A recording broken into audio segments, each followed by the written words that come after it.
Hel Oxal, sejam bem-vindos ao programa Falando Nórdico com Alan Marante, transmitido pela Kron TV Evolution, aqui no YouTube. Eu sou Alan Marante, jornalista, tradutor, escritor e sacerdote do Forneceder, a fé nórdica ancestral. Eu sou o fundador do projeto cultural Caminho Nórdico, que atua com traduções de textos em nórdico antigo, com a runologia, a ciência e o estudo das inscrições rúnicas, e com a prática do Forneceder, a religião nórdica ancestral. Aqui no programa Falando Nórdico, vocês recebem informações acerca da cultura escandinava, tanto antiga quanto moderna. Vocês aprendem sobre as línguas nórdicas com ênfase no Norrønt-mål, na língua nórdica antiga, e recebem também instruções acerca da prática do Forneceder.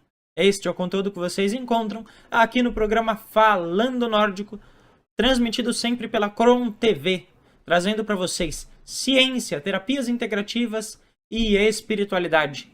Curtam, compartilhem e comentem. Ativem as notificações para não perder nenhum conteúdo da Kron TV, não só do Caminho Nórdico, mas de toda a programação da Kron TV Evolution, da Cris de Pascoal. Hoje no nosso programa nós vamos falar a respeito da prática do Forneceder, mas em um elemento em específico, a Norrøn-Goðafræði. Norrøn-Goðafræði, que é a teologia nórdica. Para que serve a teologia nórdica? Como funciona este sistema de aprendizado? O que nós fazemos uso com tais elementos? A teologia nórdica, Norrøn-Goðafræði, é o estudo dos manuscritos antigos e, efetivamente, da religião nórdica pré-cristã. Fazendo uso das ferramentas mais avançadas que nós temos da antropologia, da arqueologia, da linguística, analisando os manuscritos e removendo elementos de outras culturas que muitas vezes permeiam o estudo histórico. Nós temos, obviamente, diversas influências do cristianismo no estudo histórico, e nós temos a mitologia comparada, que é quando você pega elementos de um determinado povo e compara com outros povos, como os gregos, como os romanos, e, obviamente, com diversos vieses do Renascimento e também do Romantismo. A Norrøn-Goðafræði tenta eliminar tais influências, estudando a cultura nórdica como ela evidentemente deve ser estudada, através da cultura escandinava como base, tendo em análise as línguas nórdicas modernas e o nórdico antigo, e também o proto-nórdico e o proto-germânico, observando os achados arqueológicos e os elementos sociais e culturais que fazem com que nós efetivamente tenhamos elementos sociais adequados. Por exemplo, através da mitologia comparada, muitas pessoas utilizam-se de meios para comparar, por exemplo, Odin com Zeus, como se fossem divindades equivalentes. Então, os atributos que estão relatados em documentos gregos passam a ser usados para tentar traçar paralelos com os nórdicos. E isso é incabível. Dentro da teologia nórdica, nós estudamos efetivamente as descrições efetivas dos Regan, dos poderes governantes, sem precisar traçar paralelos com outras culturas. Até mesmo porque não só isso empobrece o estudo, como isso gera diversos equívocos. Além do que, a Norrøn-Goðafræði, a teologia nórdica, também elimina aqueles elementos que foram trazidos pelo senso comum, como, por exemplo, Thor é um deus chucro, um deus burro, quando na realidade é muito pelo contrário. Ele é descrito como extremamente astuto, hábil e sagaz, inclusive tendo derrotado em um duelo de charadas e de poesia com Alvis, um dvergr, um anão extremamente sábio, cujo nome significa conhecedor de tudo.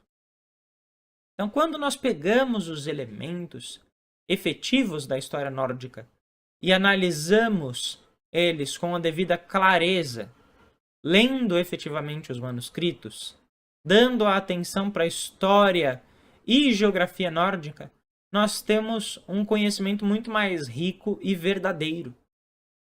Então, a teologia nórdica serve para que nós possamos estudar efetivamente fragmentos, como alguns que eu vou ler aqui para vocês, por exemplo.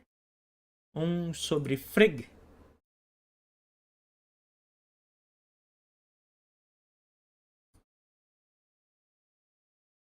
Esse aqui foi composto por Brian Branston no seu livro Goldok Garpar or Nohoenum Sogum, Os Deuses e os Poderes Antigos nas Histórias Nórdicas. Frigg veit Orlog og hun vendari huskapar, Fjölskidu og Hengmelis.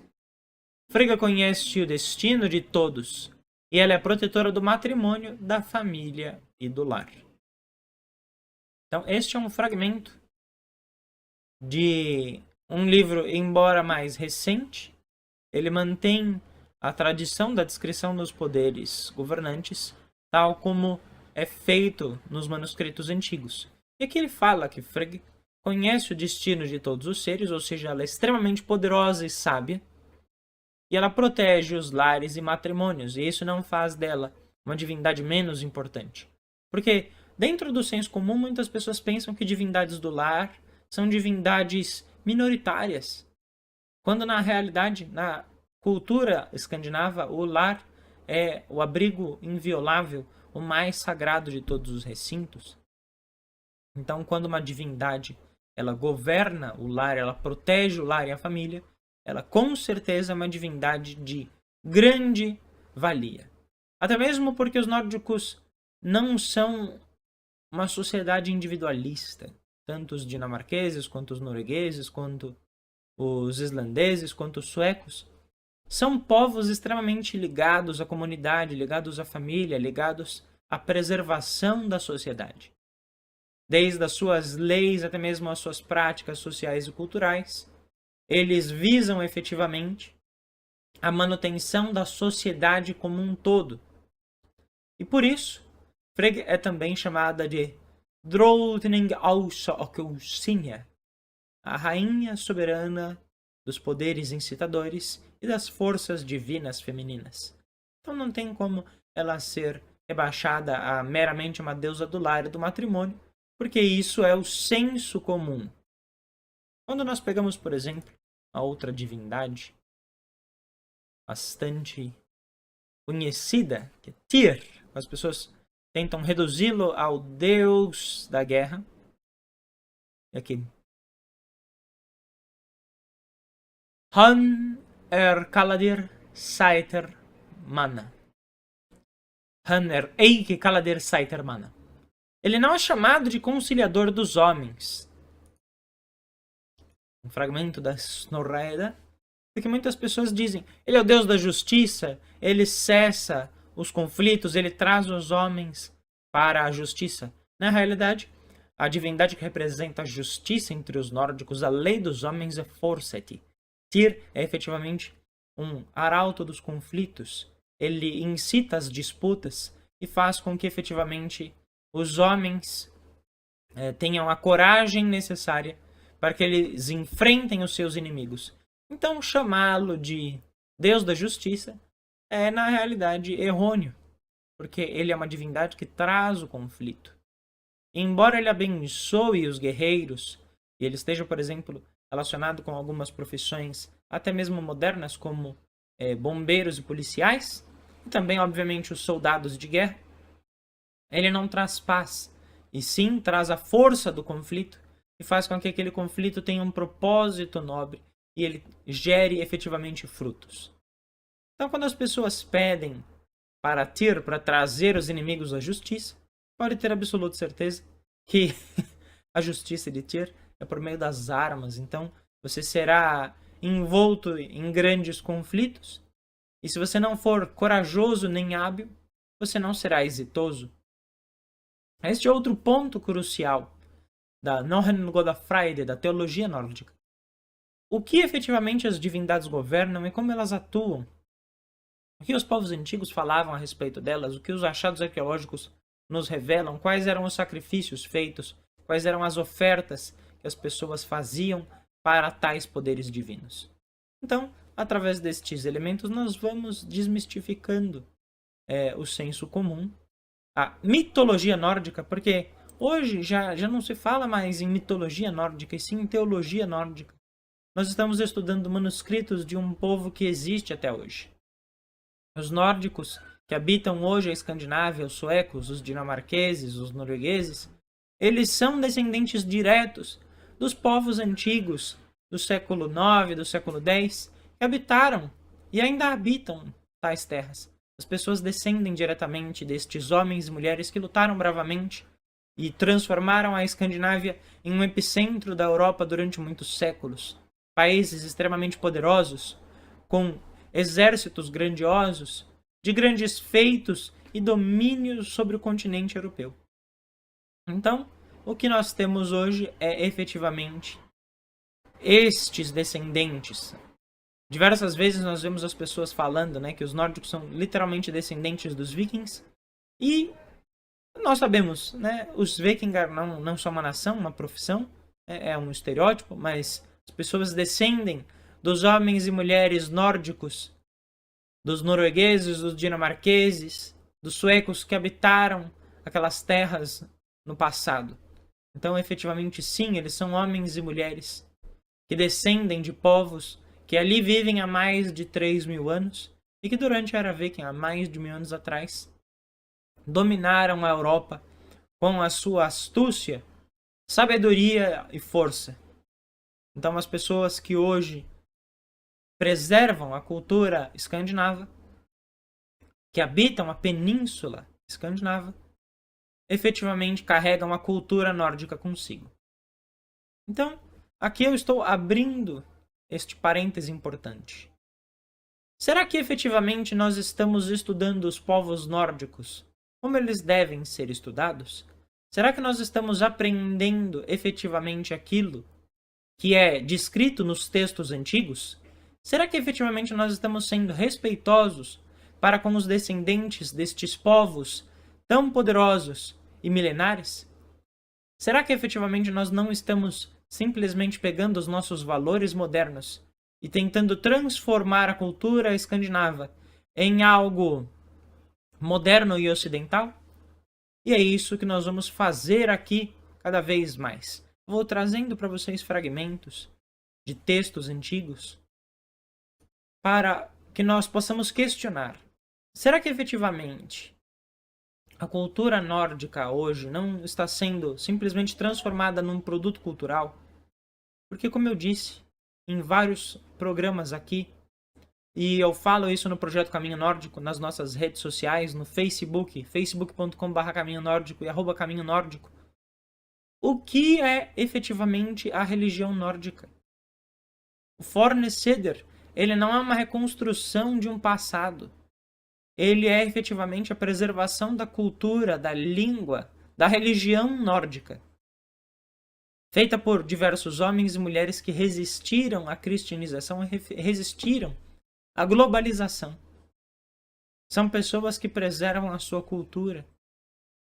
É através do trabalho de museus, através do trabalho dos runologistas, através do trabalho dos linguistas, dos historiadores, dos arqueólogos e efetivamente também dos sacerdotes e sacerdotisas, os Godar e as Gidur, que amam verdadeiramente os poderes governantes, os poderes incitadores, as sagradas forças divinas femininas, as donzelas do divino.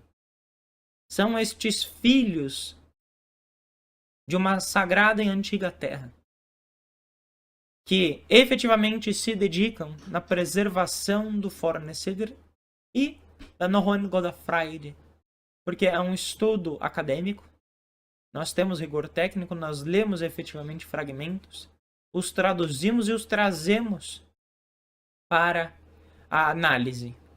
desfrutando da sabedoria presente em cada palavra, em cada fragmento. E aqui eu encerro este programa com uma oração, uma bæn em nórdico antigo. Aunan ek frøyvask og froder vera, og vaks og velhavask, ord mera ford ordes leita de, vermera verkes leita de. Palavras por palavras me conduziram a outras palavras.